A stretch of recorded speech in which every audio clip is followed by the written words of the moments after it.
নমস্কার বন্ধুরা, আমি তুহিন রিভিউলজি চ্যানেলে আপনাদের প্রত্যেককে স্বাগত জানাই। এখন কথা বলবো শাকিব খান অভিনীত এবং হিমেল আশরাফ পরিচালিত সিনেমা রাজকুমার। এই সিনেমাটা আজকে আমি দেখে উঠলাম, তা কেমন কি লাগলো এই সিনেমাটি আজকে মূলত সেটাই আপনাদের সাথে শেয়ার করব। তা দেখুন, এখানটা গল্পটা যদি ছোট্ট করে বলি যে শাকিব খান সে যেতে চায় হচ্ছে আমেরিকায়। তার একটা স্বপ্ন আছে, সেই স্বপ্ন পূরণের উদ্দেশ্যে সে আমেরিকায় যেতে চায় এবং যে কোনো পদ্ধতিতেই সে আমেরিকায় যেতে চায়। এইবার তার কি আমেরিকায় যাওয়া হবে কি হবে না সেটা জানতে হলে আপনাকে এই পুরো সিনেমাটা বঙ্গজগতে গিয়ে দেখে নিতে হবে। তাই এই সিনেমাটা এখন ওটিটিতে কিন্তু চলে এসছে। তো দেখুন, এই সিনেমাটা খুব সুন্দর একটি সিনেমা। মানে আমি আশাও করিনি যে এরকম টাইপের সিনেমা সত্যি হতে চলেছে। কারণ রাজকুমারের যে ট্রেলারটা ড্রপ করা হয়েছে সেই ট্রেলারটা সত্যি বলতে গেলে ভালো লাগেনি। বাট যেটা হয়েছিল যে ঈদের টাইমে যখন রিলিজ করেছিল এই সিনেমাটা, তখন কিন্তু প্রত্যেকেই ওখানকার যারা রিভিউয়াররা আছে প্রত্যেকেই কিন্তু এই সিনেমাটাকে নিয়ে ভালো কথা বলেছে। তা সেই থেকে একটা মনের মধ্যে আশা জেগেছিল। তা এখানটায় যদি পারফরমেন্সের কথায় আসি, এখানটা কিন্তু শাকিব খান মানে যে অভিনেতা শাকিব খান, সেটা কিন্তু সত্যিকার কথা বলতে গেলে পেয়েছি।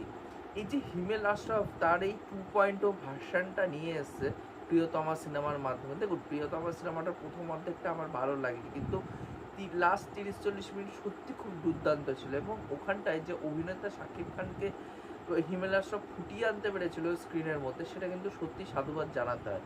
এবং এখানটাতেও কিন্তু থ্রু আউট সিনেমা জুড়ে কিন্তু সেটা মেনটেন করেছে এবং শাকিব খান খুব দুর্দান্ত একটি পারফরমেন্স দিয়েছে। আর তার থেকেও বড় কথা হচ্ছে এখানটা কিন্তু গল্পটা কিন্তু খুব সুন্দর। মানে আপনি যখন দেখবেন তখন কিন্তু কোথাও না কোথাও আপনার মনটা ছুঁয়ে যাবে। আর তার থেকেও বড় কথা হচ্ছে এই শাকিব খান এই যে যেই সব জায়গায় ইমোশনাল দৃশ্যগুলো আছে না, যেই জায়গায় তিনি ভেঙে পড়ছেন, সেই সব জায়গায় কিন্তু শাকিব খানকে দুর্দান্ত লাগছে আমার। আমি শাকিব খানের এখানটা one of the best performance বলবো এই সিনেমার মধ্যে। তারপর যদি অন্যান্য চরিত্রে যারা অভিনয় করেছে, মাহিয়া মাহিয়া এখানটা একটা চরিত্রে অভিনয় করেছে। মাহিয়া মাহি যেইটুকুনি জায়গায় থেকেছিল তার অভিনয় আমার ভালো লেগেছে। কোর্টনি কফি এখানটায় শাকিব খানের বিপরীতে অভিনয় করেছে। তা তার অভিনয় আমার ঠিকঠাক লেগেছে, খুব যে ভালো লেগেছে বলতে পারবো না। এবং পার্শ্ব চরিত্রে যারা যারা অভিনয় করেছে তাদেরও কাজ আমার ভালো লেগেছে। এছাড়াও এই সিনেমার যদি গান নিয়ে কথা বলি, সত্যি কথা বলতে গেলে আমি একাই যে রাজকুমার ওই গানটা আছে, ওই গানটার মধ্যে শাকিব খানের প্রেজেন্টেশনটাও আমার ভালো লাগেনি এবং গানের কথাও আমার ভালো লাগেনি, গানটাও আমার সত্যি কথা বলতে গেলে ভালো লাগেনি।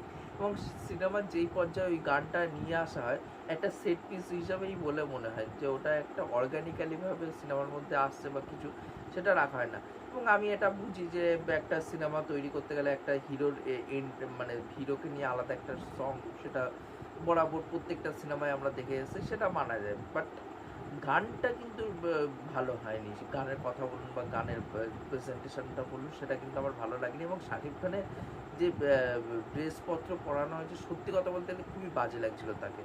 কিন্তু এটা শাকিব খানের সত্যি কথা বলতে গেলে কোনো দোষ নেই। আর তার থেকেও বড় কথা, যেসব গান অন্যান্য যেসব গানগুলো আছে সিনেমার মধ্যে, সেই গানগুলো কিন্তু আমার সত্যি খুব ভালো লেগেছে। বিশেষ করে লাস্টে যখন একটা স্যাড সং আছে একদম সিনেমার শেষে, ওই গানটা আমার দুর্দান্ত লেগেছে। তা ওভারঅলে কিন্তু গানগুলো বেশ ভালো। এবং যার গানগুলো যেসব জায়গায় প্লেসমেন্ট হয়েছে একটা গান বাদ দিয়ে, সেসব গানগুলো কিন্তু মানে খুব সুন্দর করে অর্গানিক্যালিভাবে কিন্তু সেই গানগুলোকে প্রেজেন্ট করা হয়েছে। সেই জিনিসগুলো আমার খুব ভালো লেগেছে। এবং এখানটায় একটা পর্যায়ে যখন আসবে যে সিনেমার মধ্যে যে দেশপ্রেম নিয়ে কিছু কথাবার্তা বা মুক্তিযোদ্ধাদের নিয়ে যে কথাবার্তাগুলো আসবে না, সেগুলো কিন্তু খুব সুন্দর লাগে দেখতে। আর তার থেকেও বড় কথা হচ্ছে এখানটায় যে ইমোশনাল পোর্শনগুলো দেখে যে খুব যে ইমোশনাল হতে পেরেছি সেটা আমি বলবো না, বাট কোথাও না কোথাও গিয়ে না মনটা ছুঁয়ে যাবে সেই ইমোশনাল দৃশ্যগুলো দেখলে। সেগুলো কিন্তু আমার খুবই ভালো লেগেছে।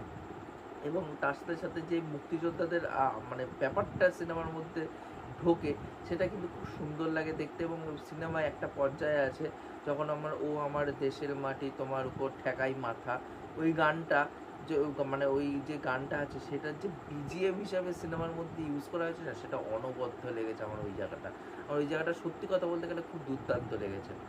আর তার থেকেও বড় কথা, সিনেমার মধ্যে যে লুক অ্যান্ড ফিলটা প্রোভাইড করেছে এখানে প্রডিউসার, সেই লুক অ্যান্ড ফিলটা কিন্তু সত্যিই খুব প্রিমিয়াম বলে মনে হচ্ছে। কোথাও এমন মনে হচ্ছে না যে এই জায়গাটা একটুখানি লো বলে মনে হচ্ছে, এই জায়গাটা হাই বলে মনে হচ্ছে, সেটা কিন্তু না। প্রত্যেকটা ফ্রেম কিন্তু খুব সুন্দর করে ধরা হয়েছে, সেই জায়গাগুলো কিন্তু আমার সত্যিই খুব দুর্দান্ত লেগেছে। তা এই ছিল এই সিনেমার পজিটিভ দিক। এবার যদি নেগেটিভ দিক নিয়ে কথা বলতে হয়, নেগেটিভ দিক খুবই সামান্য আছে। এখানটা একটা অ্যাকশন দৃশ্য রাখা হয়েছে, সেটা সত্যি কথা বলতে গেলে আমার ভালো লাগেনি। তার একটাই কারণ, সেই জায়গায় কোরিওগ্রাফ মানে অ্যাকশন যে কোরিওগ্রাফ করা হয়, সেই কোরিওগ্রাফিটা সত্যি আমার ভালো লাগেনি। আর তার থেকেও বড় কথা হচ্ছে যে সে একটা এখানটায় মানে ব্যাক স্টোরি রাখা হয়েছে সিনেমার মধ্যে, সেই ব্যাক স্টোরিটা ভালো লাগবে, বাট খুব যে ভালো লাগবে এটা বলতে পারবো না। তার একটাই কারণ, ওই জায়গাটা না কিছু কিছু জায়গায় ড্র্যাগ করছে বলে মনে হবে। ব্যাক স্টোরিটা মনে হবে কিছু জায়গায় শেষ হয়ে গেলে ভালো হয়, ওটা খুব বড় করে ফেলেছে। ওইটাকে যদি ক্রিস্প রাখতো আরেকটু, তাহলে কোথাও না কোথাও গিয়ে আরও এঙ্গেজমেন্ট বাড়তো এবং যে সত্যি দেখতে খুব ভালো লাগতো। কিন্তু ওই জায়গাটা যে খুব খারাপ লেগেছে বলবো না, বাট ভালো লেগেছে ওই ব্যাক স্টোরিটা। কারণ ওই ব্যাক স্টোরিটা মানে স্ট্রং বলেই লাস্টের যে মুহূর্তটা এখানে ডিরেক্টর প্রোভাইড করেছে, সেটা সত্যিকারের মানে খুবই ইমোশনাল একটা দৃশ্য। এমন না যে এই সিনেমাটাকে খুব ভালো একটা হ্যাপি এন্ডিং হয়েছে, এমন না, কিন্তু খুবই ইমোশনাল দৃশ্যের মাধ্যমেই কিন্তু সিনেমাটা শেষ হয়েছে। সেই জায়গায় কিন্তু আমার খুবই দুর্দান্ত লেগেছে। কিন্তু একটুখানি যদি ব্যাক স্টোরিটা আরেকটু ক্রিস্প হতো, তাহলে আরেকটু ভালো লাগতো বলে আমার মনে হয়। এবং এখানটায় দুটো সম্পর্কের বিষয়ে আমি কথা বলবো। এখানে কোর্টনি কফি এবং শাকিব খানের সাথে একজনের শাকিব খানের সাথে সম্পর্ক, এবং এখানটা একটা বাংলাদেশে অন্য একজন লোক ছিল, তার সাথে শাকিব খানের যে সম্পর্কটা। তো প্রথমে যদি কোর্টনি কফির সাথে শাকিব খানের ব্যাপারটায় আসে, তা দেখুন এদের প্রেমটাকে না সেইভাবে বেকড করা হয়নি, ওটা হাফ বেকড করে ছেড়ে দেওয়া হয়েছে। সেই জায়গায় যদি আরেকটু তাদের প্রেমটাকে দেখানো হতো, তাহলে আই থিঙ্ক বেটার হতো বলে মনে হয়। আর তার জন্যই কী হয়েছে, এদের যে কেমিস্ট্রিটা সেটা কিছু জায়গায় ওয়ার্ক করে, আবার কিছু জায়গায় ওয়ার্ক করে না বলে আমার মনে হয়। আর লাস্টে যে কথা বলবো সেটা হচ্ছে যে এখানটা একজন বাংলাদেশি ভদ্রলোককে দেখানো হয়েছে, সেই জায়গায় শাকিব খানের সাথে যে একটা ইমোশনাল পোর্শন পরের দিকে রাখা হয়েছে, সেটাকে না আরেকটু প্রথম থেকে স্ট্যাবলিশ করে দেওয়া দরকার ছিল। তাদের সাথে ইকুয়েশনটা আরেকটু বেশি দেখানো উচিত ছিল, তাহলে কি ওই ইমোশনাল পোর্শনটা কিন্তু খুবই কাজ করতো। তা ওভারঅল সিনেমা আমার খুবই দুর্দান্ত লেগেছে, মানে ভালো লেগেছে এই সিনেমাটা, রাজকুমার সিনেমাটা। তা আমি দেখে সত্যি আমার খুব ভালো লেগেছে। এখানে শাকিব খানের যে অভিনয় সত্তাটা, সেটা আবারও কোথাও না কোথাও গিয়ে আমরা পেয়েছি বলে মনে হয়। তো ওভারঅল সিনেমাটা আমার বেশ ভালো লেগেছে।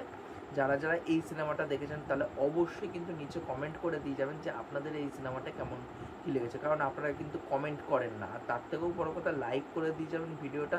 তাহলে কি হয় যে এঙ্গেজমেন্ট বাড়ে ভিডিওটা, তাহলে ইউটিউব দেখে হ্যাঁ, এটা যখন এঙ্গেজমেন্ট বাড়ছে, তখন অ্যালগোরিদমের মাধ্যমে কিন্তু সিনেমা এই যে এই ভিডিওটা তখন কিন্তু অন্য আরেকজনকে মানে সাজেস্ট করে দেখার জন্য। তাই দয়া করে একটুখানি লাইক করে দিয়ে যাবেন, এবং আপনাদের এই সিনেমাটা কেমন কী লেগেছে অবশ্যই নিচে কমেন্ট করে দিয়ে যাবেন। আমার প্রত্যেকের কমেন্ট পড়তে ভালো লাগে, আর তার সাথে সাথে যদি চ্যানেলটা সাবস্ক্রাইব করে দিয়ে যান, তাহলে আরও বেশি ভালো লাগে। এখনকার মতন টাটা, বাই।